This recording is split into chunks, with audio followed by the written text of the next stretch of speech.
Bonjour à tous, je suis Hilda Bilabila, étudiante en économie en L2 LMD à l'Université protestante au Congo. Alors aujourd'hui, j'aimerais nous parler d'un ouvrage assez fascinant, Image of Organization de Gareth Morgan, et ainsi y mentionner quelques éléments essentiels. Cet ouvrage explore les organisations à travers différentes métaphores. Les métaphores sont des outils qui nous permettent de comprendre les organisations à travers des angles variés.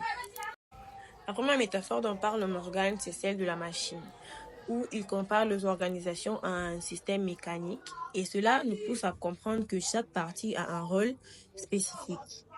Je prendrai l'exemple d'un amortisseur, par exemple.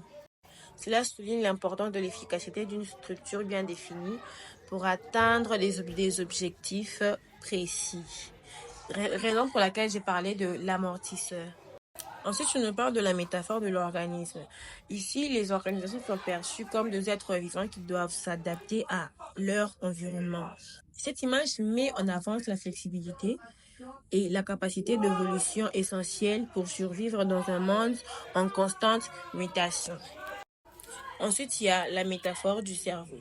Ici, Morgan insiste sur le fait que les organisations doivent innover pour rester compétitives. Cela évoque l'intelligence collective et l'importance de la créativité pour stimuler les progrès. Métaphore de la culture.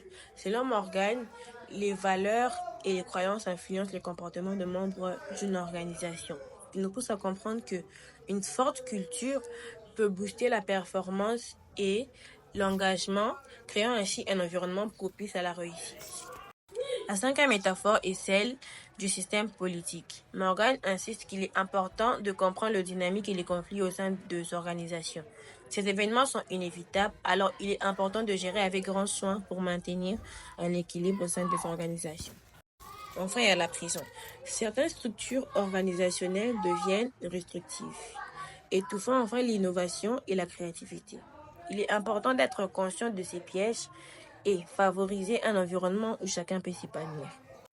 Pour conclure, chacune de ces métaphores nous offre une perspective unique sur comment comprendre et améliorer notre organisation. Je vous invite maintenant à réfléchir à votre propre environnement de travail. Quelle métaphore résonne à votre expérience? Quelle amélioration pourriez-vous envisager? Merci d'avoir suivi ma vidéo. N'hésitez pas à partager vos réactions dans les commentaires. À la prochaine!